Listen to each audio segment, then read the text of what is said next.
Começar então, de fazer de novo essa pergunta. Olha aqui para mim. Quem é Jesus para você? Quem é Jesus para você? Se hoje você sentasse numa mesa e alguém olhasse assim, sabe quando algumas pessoas nos olham bem na bonitinha assim do olho e não tem como olhar para o lado. E eu gosto às vezes de chegar assim, bem pertinho no olho assim da pessoa, bem na bonitinha. Não tem nem como a pessoa escapar. Se alguém hoje olhasse nos teus olhos assim, não tem como escapar, está ali. Quem é Jesus para você? Quais seriam as primeiras frases, né? As primeiras palavras que saíram da tua boca? E eu lembrei de uma experiência que nós tivemos lá em Porto Alegre. Hoje os dois são grandes amigos meus, mas na época um era muito amigo e o outro tinha o potencial para ser. E como nós aproveitamos as oportunidades, hoje nós somos grandes amigos. Mas na época a gente sabia que tinha uma sintonia ali, né? Mas aproveitamos a oportunidade, hoje nós somos amigos. Mas aquele que era mais meu amigo já tinha frequentado nossa célula, já tinha ido ao batismo, já estava, enfim, né, muitas áreas da sua vida transformada. E ele recebeu uma ligação. Esse outro, que também hoje é nosso amigo, mas no tempo ainda não era, ele perguntou, né? Vou usar os nomes aqui, né? Ele falou assim: Paulo, eu preciso ter uma conversa contigo. Eu estou diante de uma resposta, de um compromisso que eu tenho que dar.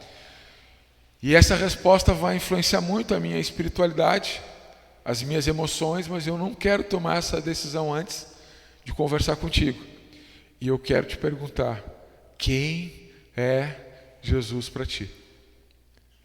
E aí ele, não, tudo bem. Paulo desligou o telefone, marcou aquele café. Aí o que ele fez? Ligou para mim. Márcio, nós temos um café para ir. Porque alguém me ligou, falou o nome desse nosso amigo, e ele quer saber sobre Jesus. Então tu vai com a gente, tu senta lá com a gente, aí tu fala para ele quem é Jesus.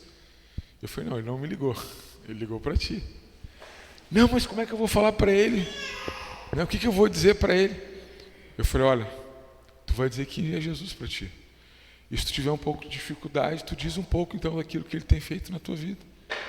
Não foi para mim que ele ligou. Então hoje um pouco que eu quero trazer aqui é para que você, né, tenha essa resposta, né, de segurança, né, sobre quem é Jesus.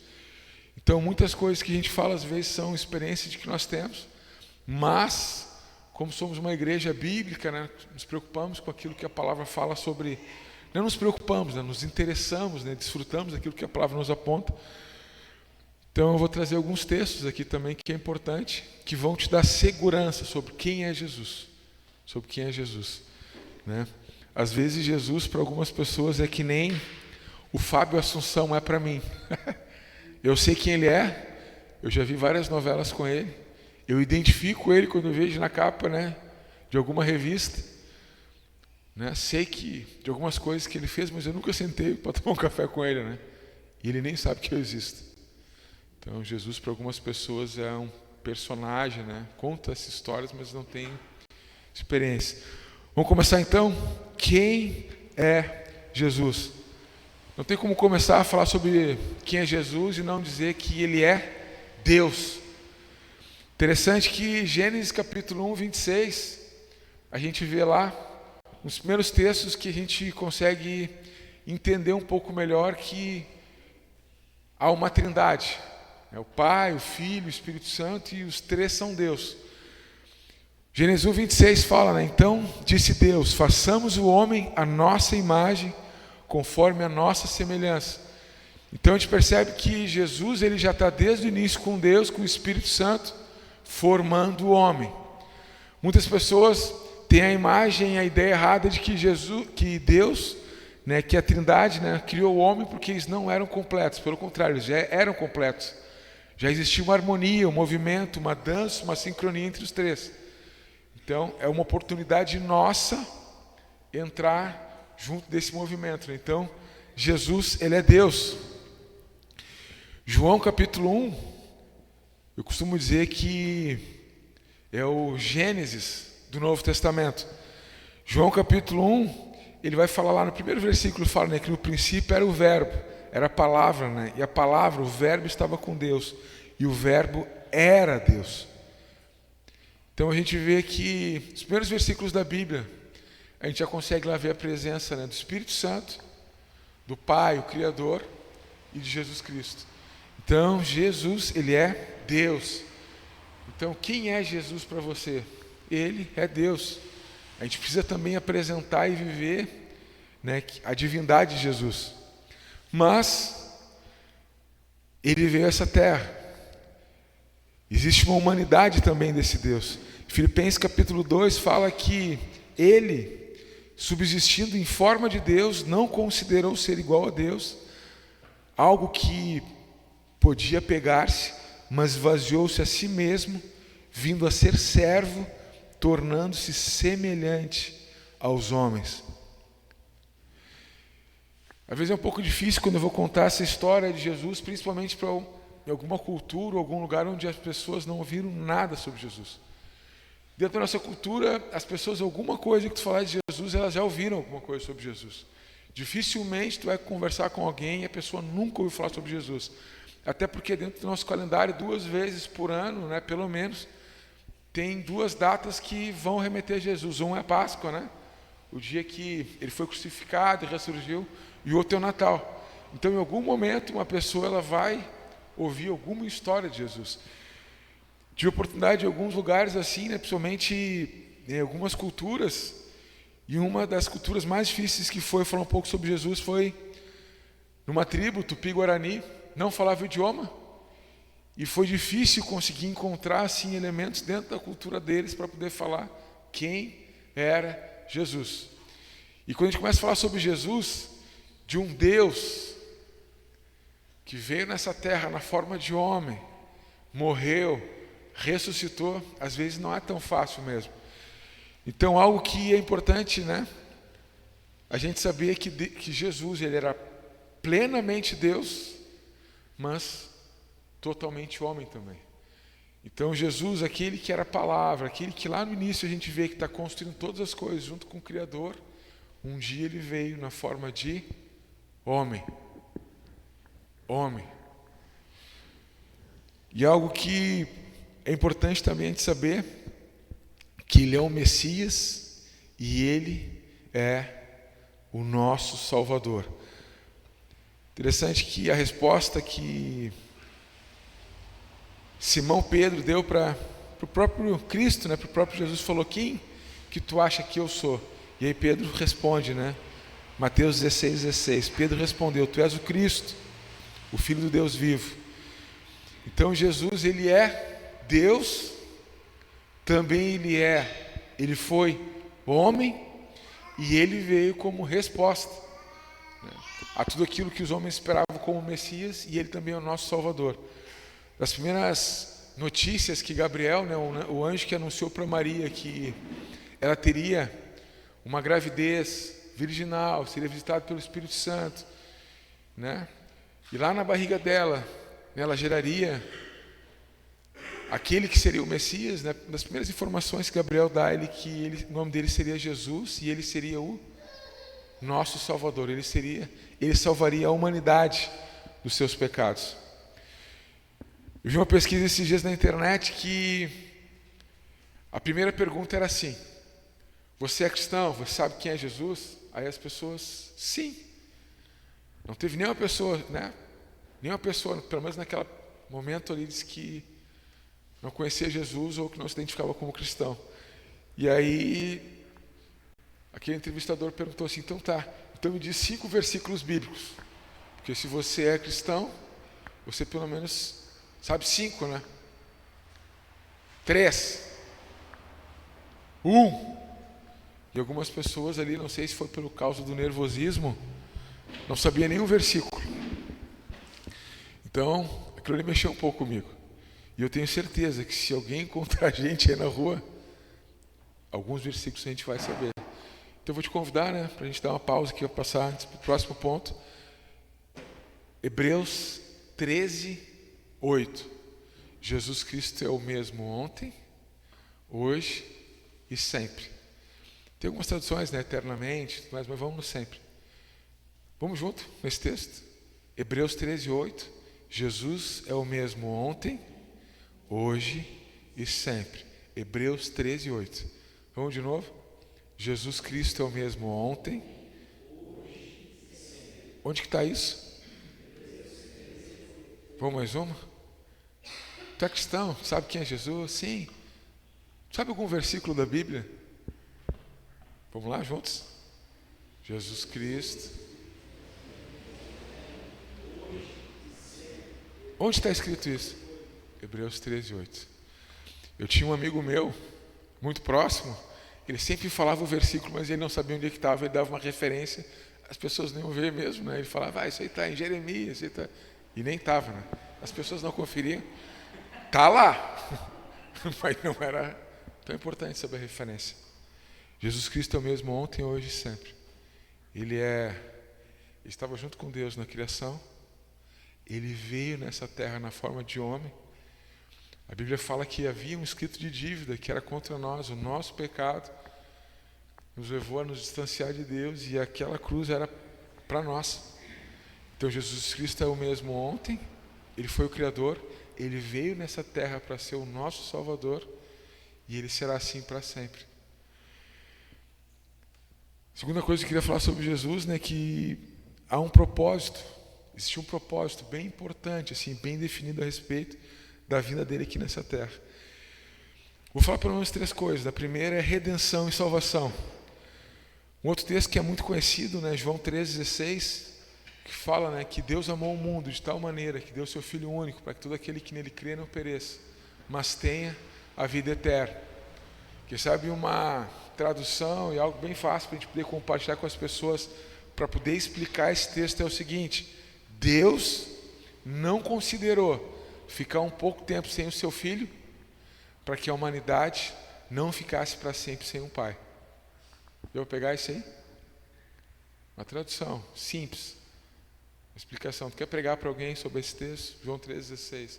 Deus não considerou ficar um tempo sem o seu Filho para que a humanidade não ficasse para sempre sem um pai. Então o propósito de Jesus realmente, ele veio para ser o Redentor. A gente já conversou sobre isso, né? Redentor. O Redentor é aquele que paga o preço quando alguém é sequestrado. Se alguém é sequestrado e alguém vai lá e paga o preço para que aquela pessoa possa ser livre, né, daquela prisão, essa pessoa foi o Redentor. Ele é o nosso Redentor. Ele pagou o preço para que pudéssemos ser salvos, para que pudéssemos de forma tão livre aceitar o sacrifício. Para ser salvo, precisou que ele se entregasse. Então ele é o nosso Redentor. 2 Coríntios 5,16 fala o seguinte: tudo isso provém de Deus, que nos reconciliou consigo mesmo por meio de Jesus Cristo e nos deu o ministério da reconciliação, a saber que Deus estava em Cristo reconciliando consigo o mundo, não levando em conta os nossos pecados, não jogando contra os nossos pecados. Ele nos confiou a mensagem da salvação. Paulo está dizendo aqui que Cristo foi a mensagem de reconciliação. É somente através de Cristo que nós podemos nos reconciliar com Deus. Tem muitas coisas que vão nos dar uma sensação muito boa, que parece que vai promover algo na nossa espiritualidade, mas só existe um jeito do homem se reconciliar com Deus, chama-se Jesus Cristo. Por isso que muitas vezes eu falo aqui, né, que nós temos que cuidar da nossa espiritualidade, mas eu não paro por aí. Eu sempre falo, a nossa espiritualidade chama-se Jesus Cristo. A nossa espiritualidade, ela tem uma fonte, chama-se Jesus Cristo. Por muito tempo, uma igreja religiosa media a espiritualidade por causa de alguns fatores externos. Vê se faz sentido isso que eu vou falar para vocês agora. Por muito tempo, a nossa espiritualidade era medida por quanto nós prosperávamos financeiramente. Então, se a pessoa está prosperando, ela está trocando de carro, ela está indo bem nas finanças, ela está, olha, esse aí está indo bem. E algumas igrejas ainda levam essa teologia, essa cultura como um exemplo de espiritualidade.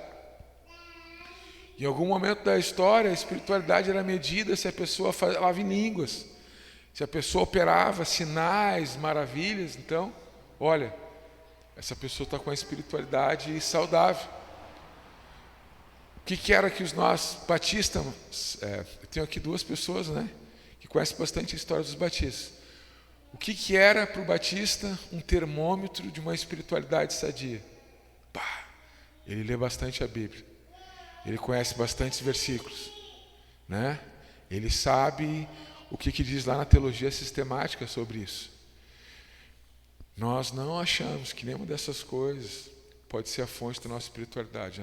A fonte da nossa espiritualidade chama-se Jesus. Quando nós dedicamos um tempo, nos aproximamos dele, reconhecemos que há um amor dele por nós.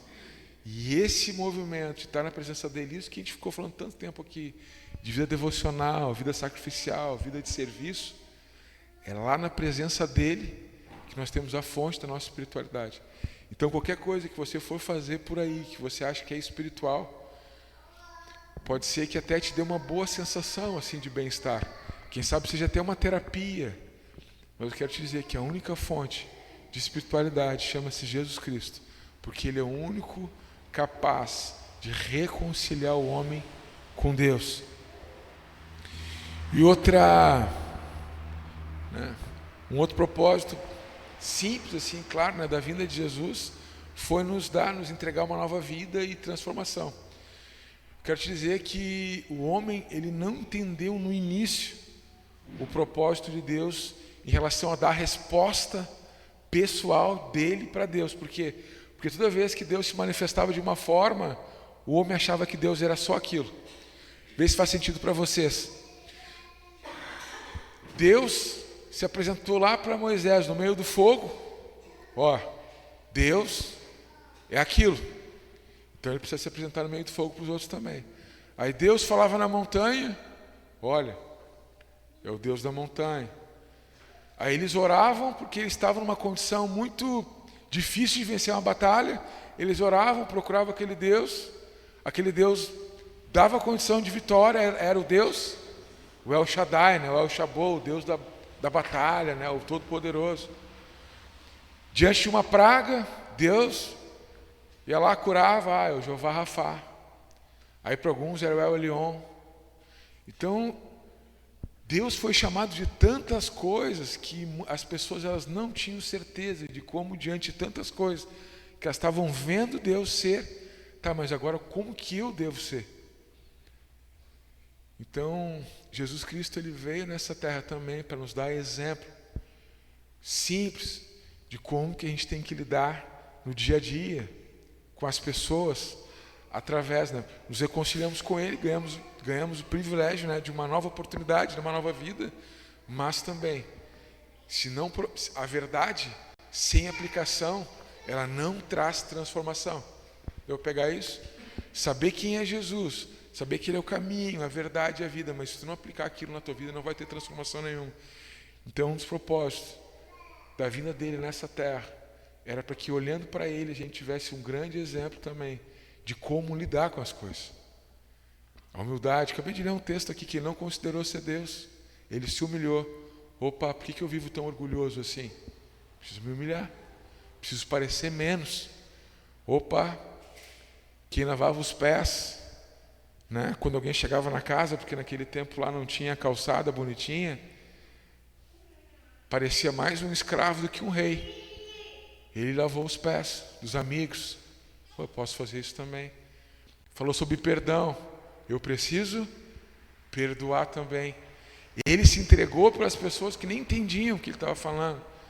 Ele amou. Eu preciso fazer isso também. Então, da mesma forma, que ele veio para ser Deus, da mesma forma que ele era a palavra encarnada, da mesma forma que era homem e Deus, um dos propósitos da vinda dele aqui, além de nos reconciliar, além de ser o Redentor, pagar pelos nossos pecados, essa transformação ela precisa acontecer em algum momento. E eu queria gastar um tempinho agora nessa parte aqui, porque quando a gente vai conhecendo um pouco sobre quem é Jesus, deve ter acontecido com vocês também. A gente vai se aproximando de quem é Jesus, porque é muito interessante. Jesus ele tem algumas coisas que é interessante que eu não tenho. Se eu conseguir receber essas coisas, eu vou abençoar minha casa, vou abençoar minha família, vou me aproximar de boas pessoas. Só que existe também uma parte nossa de compromisso em resposta a um chamado, a um discipulado que precisa acontecer. Eu passei agora quinta, sexta e sábado, acabei indo a Curitiba. Fui num congresso só que estava falando sobre discipulado.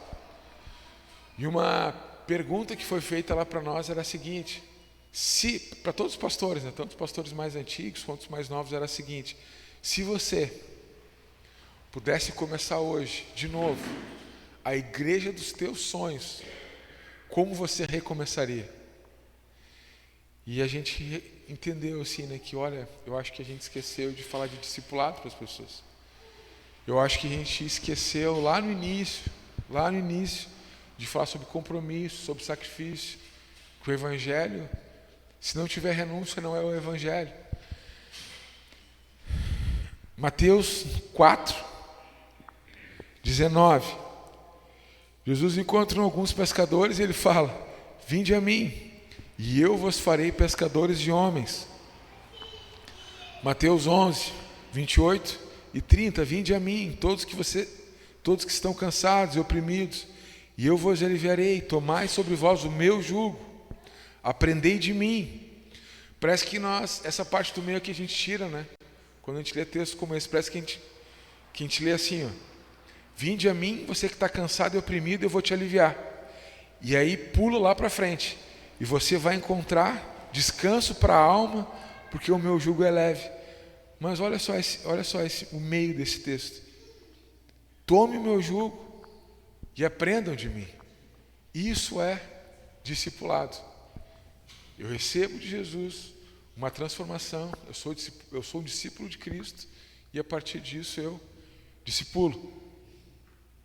Lucas 9, 23 fala o seguinte: dizia a todos, Jesus falou a todos: se alguém quer vir após mim, negue-se a si mesmo, tome diariamente a sua cruz e siga-me. Lucas 14, 27.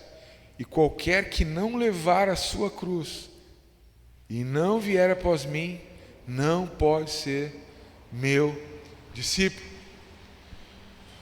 Logo que eu me converti, eu achei que isso tinha muito mais a ver com um desfile para identificar quem é cristão ou não, do que andar com uma cruz pesada sobre minhas costas, aguardando ansiosamente entregar minha vida por alguém. No início eu achava que era mais usar uma camiseta me identificando como um cristão e tem uma cruz ali, do que andar com um peso sobre meus ombros, aguardando ansiosamente. Daqui um pouco eu vou me pendurar, vou passar pelas piores dores, porque eu quero fazer aquilo que ele fez. Eu quero amar as pessoas. Então no início, quando a gente começa a se aproximar de Jesus porque ele é interessante, se a gente não chegar em algum momento e entender que tem renúncia, que tem dor, que o compromisso, que o discipulado é algo que é tudo ou nada, a gente nunca vai poder responder assim com mais profundidade quem é Jesus para nós. Pesado isso, Em Mateus, capítulo 28, 19 e 20, fala o seguinte: portanto, ide, façam discípulos de todas as nações, batizem essas pessoas, ensine a observar o que eu tenho mandado, e eu vou estar com vocês. Ensine as pessoas a guardar as coisas, e eu vou estar com vocês todos os dias, até a consumação dos séculos. Pouco antes da ascensão, Jesus diz: olha, façam discípulos. Façam discípulos. Está escrito também ali em João: um novo mandamento vos dou, que vocês amem uns aos outros. Nisto todos conhecerão que vocês são os meus discípulos, se vocês amarem uns aos outros. Então, da mesma forma, quando a gente responder para alguém assim, quem é Jesus? A gente vai dizer: olha, ele é Deus, ele é o reconciliador, ele é o nosso Redentor. Mas precisa também sair da nossa boca: eu sou discípulo dele, ele é o meu discipulador. Mas para que a gente possa falar isso, a gente tem que entender que existe uma cruz que a gente precisa carregar. Dá uma sensação mais pesada, né, quando a gente fala isso, né? Envolve renúncia. Eu sei que às vezes a gente tem muita vontade assim, de falar para as pessoas assim, tudo vai dar certo, espera um milagre, não vai ter sofrimento. Mas aí quando a gente chega diante de tudo aquilo que Jesus fala, Ele traz um desafio que envolve tudo que nós somos. Uma frase que eu aprendi agora, nesse final de semana, que mexeu muito comigo. Eu quero ser um discípulo de Cristo dedicado, ou eu quero ser um discípulo de Cristo crucificado? É uma resposta que a gente tem que dar para Cristo. A gente tem se dedicado para Ele. Mas você tem sido um discípulo que é crucificado? É que a tua vida, os teus desejos, às vezes muitas coisas que assim tu sabe que realmente não te aproximam mais de Jesus, você já crucificou? Discipulado. Quando a gente começou a desenhar o projeto da igreja aqui para Santa Cruz, a gente sabia que nós precisávamos começar pelo discipulado. E o discipulado, tem uma palavra que a gente fala muito quando a gente fala de discipulado, que discipulado é vida na vida, né? A gente vai se conhecendo, a minha vida vai se misturando com a tua, tu vai falando da tua vida. Mas se a gente ficar falando que discipulado é só vida na vida e não entender que a primeira parte é vida devocional diária e a outra vida é vida discipular.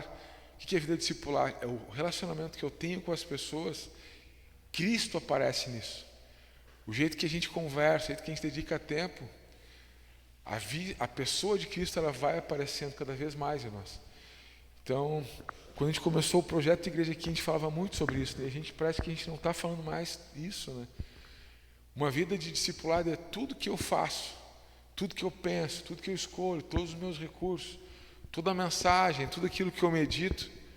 Se isso não convergir em a gente fazer mais discípulos, a gente discipular as pessoas, nós estamos errando o alvo. Longe, a gente está passando longe. É claro isso, né? Nós precisamos fazer discípulo. Como fazemos discípulo? Através da nossa vida devocional e através da intenção de compartilhar a vida dele que está em nós para as outras pessoas. Quem está preparado aí para que Jesus voltasse hoje? Como que seria? Seria uma surpresa? Tem uma experiência assim, que foi bem constrangedora. Eu tinha uns 16, 17 anos, eu morava com meus pais. E aí o adolescente ele dorme muito, né? O adolescente ele come muito e dorme muito, né? E aí antes do jantar, eu fui dar uma cochilada. Tu te identificou com isso? A gente come muito e dorme muito quando é adolescente. E aí eu inventei de tirar uma soneca antes do jantar, né? Tomei aquele café da tarde, comi e vou dormir, depois me chamem para o jantar. E eu estava dormindo e aí acordei. Quando acordei não tinha ninguém em casa. Só que estavam todas as luzes ligadas. Os pratos na mesa. Aí eu fui ver as panelas. Ué, a comida está ali, está quente. Pai! Mãe! Onde é que vocês estão? E não tinha ninguém em casa. Aí eu lembrei, olha, um dia eu vi um pastor falando, cara, que um dia Jesus ia voltar e ia levar os crentes. Cara, eu fiquei, meu. Fiquei. E aí nós morávamos, né, na casa do zelador da igreja e o pastor morava no andar de baixo. Aí eu olhei lá para baixo e eu vi que a luz estava acesa. E aí comecei a gritar, tchau, tchau. O cara era pastor, a mulher dele era crente. Jesus voltou, levou os crentes. E eu fiquei. Que terror. Aí o que a gente faz quando a gente está apavorado? Aí pedi perdão de tudo. Me ajoelhei, chorei, quase rasguei minha roupa, prometi mundos e fundos para Jesus. Me dá mais uma chance. confessei todas as besteiras que eu tinha feito naquela semana. Por favor, não me deixe, me leva. Aí no meio daquela oração, assim, eu vi um barulho na porta, né? Eram meus pais voltando, né? Aí saí correndo, me tapei de cobertor ali, né? Eles nem viram que eu chorei, que eu gritei, né? Tinha pegado fogo numa fábrica de couro muito próximo à nossa casa. E aquilo deu um clarão no bairro, então todo mundo foi ver o que estava acontecendo, né? Então as pessoas saíram daquela quadra e andaram tipo 2 quadras, né? Mais próxima à fábrica. Então meus pais foram lá ver o fogo, meus tios foram ver o fogo, não tinha ninguém em casa. Mas um dia alguém disse que Jesus ia voltar e que eu tinha que estar preparado. Eu não estava nem um pouco preparado. Chorei, gritei, eu fui contar essa história para vocês, né, pai? Muito tempo depois. Não cumpri na época aquelas coisas, porque não tinha voltado, né? Voltei a viver de qualquer jeito. Mas eu quero te perguntar, tu está preparado assim, se Jesus voltasse hoje, como é que seria? Se Jesus voltasse hoje, tu fica ou não fica? É uma resposta que a gente pode dar para ele, né? Interessante que não é para ser constrangedor, né? Mas há uma iminente, né, volta de Jesus. Em João capítulo 14, tem um dos meus textos prediletos que ele fala assim, né? Não se turbe o vosso coração, credes em Deus, credes também em mim. Na casa do meu pai há muitas moradas, se não fosse assim, eu teria dito para vocês, eu vou preparar um lugar. E quando eu for preparar lugar, eu voltarei e vos receberei para mim mesmo, para que onde eu estiver, vocês possam estar também. Então tem muitos outros textos, né? Jesus falando que vai voltar, mas esse é um dos meus prediletos. Ele está preparando esse lugar, onde ele vai voltar e vai nos levar para esse lugar.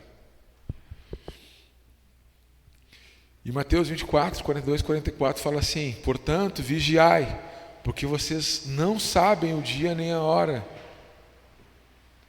Mas considerai isso: se o pai de família soubesse que hora da noite havia de vir o ladrão, vigiaria e não deixaria que fosse arrombada a sua casa. Por isso, estais vós também apercebidos, porque numa hora em que não penseis, virá o Filho do Homem. 1 Tessalonicenses fala, capítulo 5, do 2 ao 6 fala, né? Porque vós mesmos sabeis perfeitamente que o dia do Senhor virá como ladrão na noite. Quando andarem dizendo paz e segurança, eis que lhe sobrevirá a repentina destruição. Mas vós, irmãos, não andai em trevas, para que esse dia, como ladrão, vos apanhe de surpresa. É interessante, né, que mesmo diante de um processo de santificação que não deve ser interrompido, né, por nenhuma escolha nossa, que nos leve para o pecado, a gente tem que se preparar. Um dia ele vai voltar. Um dia ele vai voltar. Eu sinto um pouco de dificuldade às vezes de falar para as pessoas que ele vai voltar. Normalmente eu fico ali na parte, né, que Jesus se entregou pelos nossos pecados. Pergunto se a pessoa soubesse que o sacrifício dele foi para que elas se aproximassem de novo de Deus, né? Porque teve um problema, né? Lá no início, lá no Éden, quando o homem desobedeceu a Deus, aquilo gerou um problema ali que a gente chama de pecado, e isso foi criando uma distância de Deus. O homem achou que poderia, através da sua sabedoria, dos seus esforços, poder viver independente de Deus. E durante toda a história a gente vê a manifestação de Deus querendo trazer o homem de novo para perto. E quando ele vem na forma de homem, se entrega por nós, se entrega naquela cruz, é para que a gente pudesse ter de novo um caminho de abertura a Deus. Então é interessante que muitas coisas que nós vemos fisicamente, ela precisa ser o treino daquelas coisas que ainda são invisíveis e misteriosas para nós. A gente sabe que lá quando o homem construiu o tabernáculo, lá quando o homem construiu, né, o primeiro templo lá onde Deus se manifestava, as pessoas tinham encontro, Nesse lugar tinha um véu, não eram todas as pessoas que podiam ir a um lugar chamado Santos dos Santos. Em Hebreus está escrito que a carne de Jesus rasgada naquela cruz é o véu que permite a gente chegar de novo até a presença de Deus. É lá que nós recebemos perdão dos nossos pecados. É lá que nós recebemos salvação para as nossas almas. E eu falo fácil isso para as pessoas. E a gente sabe que a gente não tem como converter as pessoas, né? A gente precisa de uma ação do Espírito Santo para que a pessoa aceite isso e seja uma verdade na vida dela. E aí depois eu pergunto, se tu tivesse entendido isso antes, tu teria feito todas as escolhas que tu fez na tua vida? Tu teria maltratado tua mulher, maltratado os teus filhos? Tu teria roubado, matado, destruído? E as pessoas dizem não. Se eu tivesse entendido o amor dele por mim, possivelmente eu não teria feito tantas escolhas assim ruins. Aí eu digo, isso aí é arrependimento. E aí depois nós batizamos a pessoa. E aí quando chega na parte do discipulado, que envolve renúncia, que a vida de Deus precisa transbordar na tua vida, tu precisa transbordar isso na vida dos outros, que tu precisa ter um compromisso, né, de ser essa resposta a Deus, para discipular pessoas, para dedicar a tua vida para pessoas. Parece que essa parte assim fica um pouco mais, tipo, tu escolhe, se tu quiser fazer, faz. Só que quando a gente olha para a palavra, ou existe discípulos de Cristo, ou existe aquelas pessoas que ainda não foram salvas. Então, se nós somos discípulos de Cristo e não estamos fazendo, então a gente precisa pensar melhor sobre isso para dar uma resposta em relação ao discipulado. Tem muitas pessoas que Deus está esperando que vocês discipulem, né? Às vezes eu dou uma força, que nem esse meu amigo que o outro perguntou sobre quem era Jesus, eu fui lá. Mas ele estava mais interessado em dar uma resposta teológica do que falar de quem realmente era Jesus para ele. E aí quando nós falamos que nós temos que nos preparar todos os dias num processo de santificação, porque um dia ele vai voltar, qual foi a última vez que eu falei aqui sobre a volta de Jesus? Vocês lembram? Eu não lembro. A senhora lembra? Se você está rindo, lembra? Está rindo é porque faz tempo, né? Quem tinha certeza aqui que Jesus um dia vai voltar? Quem tinha certeza? Alguém já tinha escutado sobre isso, que ele um dia vai voltar? Não sabia? Um dia ele vai voltar. A primeira vez que ele veio como servo, para nos mostrar o caminho. A próxima vinda vem reinando e nos convidando para reinar com ele. Primeira vinda como servo, a segunda como Rei da Glória, reinando. E ele está preparando um lugar para a gente. Se eu tivesse todo o recurso do mundo disponível, e alguém me desse a seguinte missão, olha só, Márcio, tu vai deixar Lola durante 1 ano, bem cuidado, em família, e tu vai para um lugar, preparar um ambiente para que ela possa passar o resto da vida dela. Eu quero te dizer, se o meu recurso fosse infinito, eu não ia economizar nada. Com certeza. Coisas que a Lola nunca imaginou que ela ia vestir, que ela ia viver e instalar. Eu não ia economizar nada. A Lola gosta de praia. Cara, assim, eu gostaria que tivesse até o cheiro de praia quando ela entrasse aqui, Desenvolve um perfume de praia. Bota uma praia no quintal, né? A Lula gosta de animais, bota um zoológico aí, todas as raças. A Lula gosta da arca, faz uma mini arca para levar as crianças, os amigos dela. A Lula gosta de balão. Todo dia, final de tarde, vai ter passeio de balão. Eu ia fazer tudo.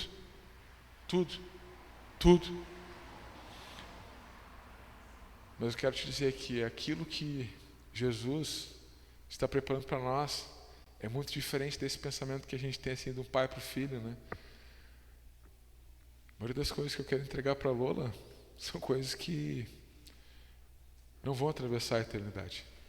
Elas ficam só desse lado. O que Deus está preparando para nós é um lugar onde não tem choro. Diz que esse lugar, né, quando João teve um vislumbre desse lugar que está lá em Apocalipse, diz que as ruas eram de ouro. O que significa as ruas ser de ouro? Que tudo aquilo que a gente mais dava valor aqui, que a gente se matava e brigava e suava para ter, lá vai ser o lugar onde a gente vai andar por cima, né? Então eu quero te dizer, um dia Ele vai voltar. Um dia Ele vai levar todos os crentes. Nós chamamos aí, na Bíblia, né? Deus fala que o povo dele é como se fosse a sua noiva, né? A menina dos seus olhos. Então nós somos a noiva dele. E um dia o noivo, ele vai encontrar a noiva. Teve um filme que a gente assistiu muitas vezes quando a gente era adolescente, chamava-se A Segunda Chance. E A Segunda Chance, a mulher acorda de manhã, ela vê um barulho muito parecido com a história que eu achei que Jesus tinha voltado. A mulher acorda de manhã e ela chega no banheiro e ela vê que o barbeador do marido dela está ligado assim em cima da pia. E aí toda a história do livro é ela: será que meu marido foi arrebatado? Ou não? E ela passa por todas as provas assim, em nenhum momento ela se rende. Em todo momento fica aquela desconfiança. Ele não foi arrebatado, Jesus não voltou. E o final do filme ele é muito intrigante, porque quando ela acorda, o barbeador está ligado em cima da pia. Pá! Aí dá aquela sensação, né? Quero dizer para vocês que muitas pessoas, né, que a gente ama muito, nós gostaríamos que elas pudessem experimentar as coisas, cara, que a gente está vivendo com Deus. Só que se a gente não levar essas coisas a sério primeiro, pode ser que quando essas pessoas tiverem os primeiros encontros com Jesus, elas vão achar que é muito superficial. Faz sentido? Tem muita gente que às vezes não leva Jesus a sério, porque a gente não leva tão a sério assim. Quem é Jesus para você? Ele é o meu Deus. Ele é a fonte da minha espiritualidade. Quem é Jesus para você? Jesus, ele é plenamente Deus, totalmente homem. E ele veio para ser o exemplo, o reconciliador. Ele se entregou pelo meu pecado. Aquela cruz era para mim. Quem é Jesus para você? Olha, Jesus é o meu discipulador. E eu discipulo pessoas. Quem é Jesus para você? Jesus é aquele que eu tenho um compromisso. Assim como Ele deu a vida dele por mim, agora eu quero dar a minha vida em resposta ao amor que Ele tem por mim. Quem é Jesus para você? Quem é Jesus para mim? Jesus para mim é a esperança de um futuro que não tem dor. Jesus é a esperança para mim de um dia habitar num lugar, né, que vai muito além de qualquer coisa boa que eu imagino desse lado de cada eternidade. Isso é Jesus para mim. Esse é Jesus para mim. Queria te convidar a orar e quero fazer uma pergunta. Se tu soubesse muitas das coisas que eu falei hoje aqui com mais profundidade, será que a gente estaria vivendo do mesmo jeito que a gente acordou hoje de manhã? Quero te dizer que essa mensagem aqui, ela está me cortando também. A gente fala que a Bíblia, a palavra de Deus é como se fosse uma espada, né, de 2 gumes. Então, cada vez que ela corta de um lado, ela corta do outro também. Cada vez que a gente prega, está me cortando também. Não é para constranger, é para encorajar. E quando ele se apresenta para alguém, a pessoa mais simples, às vezes a gente olha assim, a gente pensa, eu não sei falar direito, eu não tenho recurso, né? Eu não falo tão bem quanto Felipe, eu não falo tão bem quanto o Mano, eu não falo tão bem quanto o Magos. Quero te dizer que, se tu tiver essa resposta, quem é Jesus para você? Isso já vai ser algo que Deus vai poder usar para abençoar a vida de uma pessoa e Ele aparecer na conversa. Vamos orar então, ficar de pé. Estamos chegando aqui ao final. E antes da gente fazer a oração final, eu queria te convidar a fechar os olhos e responder para ti mesmo. Quem é Jesus para você? E aí você pode começar respondendo assim: Jesus é para mim. E aí você pode completar com aquilo que está vindo aí no teu coração. Ficar uns 2 minutos. Quem é Jesus para você? Jesus para mim é... Quem é Jesus?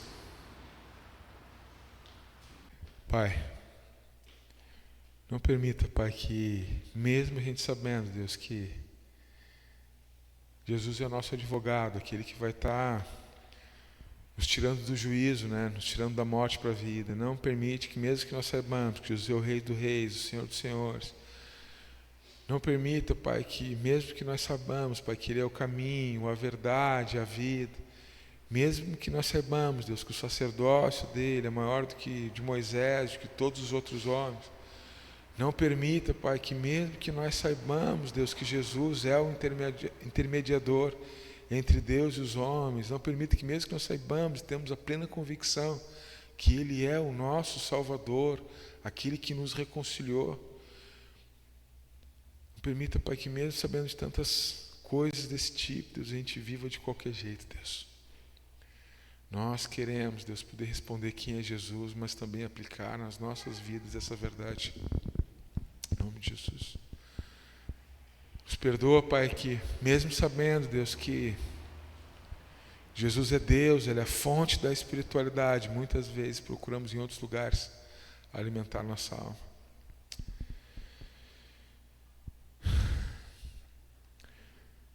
Nós pedimos, Pai, em nome de Jesus, mais oportunidades da gente poder viver com profundidade o discipulado. Nós queremos viver em profundidade a nossa vida devocional contigo. E nós queremos, Pai, ser a resposta, Pai, daquilo que o Senhor falou ali, que a gente acabou de ler em Mateus 28. Nós queremos, Pai, ensinar as pessoas. Nós queremos discipular as pessoas. Nós queremos mostrar para as pessoas as coisas que o Senhor fez nessa terra. Nós queremos batizar as pessoas, Deus. Não permita, Pai, que essa igreja aqui, Pai, seja uma igreja, Pai, onde a gente começa a ver que as pessoas entenderam quem o Senhor é e nós deixemos elas de lado, Deus. Pelo contrário, Deus. Quem o Senhor chamou para discípulo, Deus, o Senhor se envolvia, Pai, o Senhor vivia muito próximo. Nós pedimos, Pai, em nome de Jesus, Pai, em nome de Jesus, perdão, Pai, se até hoje a gente acordou de manhã, Deus, e a gente achava que a volta do Senhor era tão longe que a gente viveu de qualquer jeito. Te peço, Pai, em nome de Jesus, Deus, que nós possamos, Pai, cada dia, Deus, que a gente acordar de manhã, Deus, que a gente se prepare, Deus, que a gente viva do modo digno, Deus, né, de viver a volta, Deus. Nós sabemos que vai ser, é o grande evento, Deus, é o maior evento que a humanidade aguarda, é o maior evento da história da humanidade, é o dia que o Senhor vai voltar. Te pedimos, Pai, perdão, Pai, pelos dias que nós levantamos da nossa cama, Deus, e a gente não estava preparado para o encontro contigo. E nos perdoa também, Pai, dos dias que nós fomos dormidos. Nós fomos dormir e passou um dia inteiro, Deus, e a gente não usou nenhuma oportunidade para modelar melhor a nossa vida. Em resposta, Deus, a que um dia o Senhor ia se encontrar de novo conosco. Nós te pedimos, Pai, que nós sejamos uma igreja, Deus, que não fica surpresa, Deus, que não fica surpresa, Pai, com esse tipo de notícia. Permita, Pai, que nós andemos em muito mais profundidade, Deus, daquilo que a gente tem vivido até hoje. E eu te peço, Pai, que cada um que está aqui, Pai, cada um que está aqui, que se realmente entendeu quem é o Senhor, que se arrependeu, que já aceitou o Senhor no seu coração, possa, Pai, viver dia após dia, Pai, em transformações, dia após dia, Deus, de uma caminhada, de uma jornada contigo. Porque nós sabemos, Pai, que o grande presente de andar contigo é ficar mais parecido contigo. Esse é o grande presente que o Senhor nos dá. Andar contigo e ficar parecido contigo. Nós oramos assim, em nome de Jesus. Amém.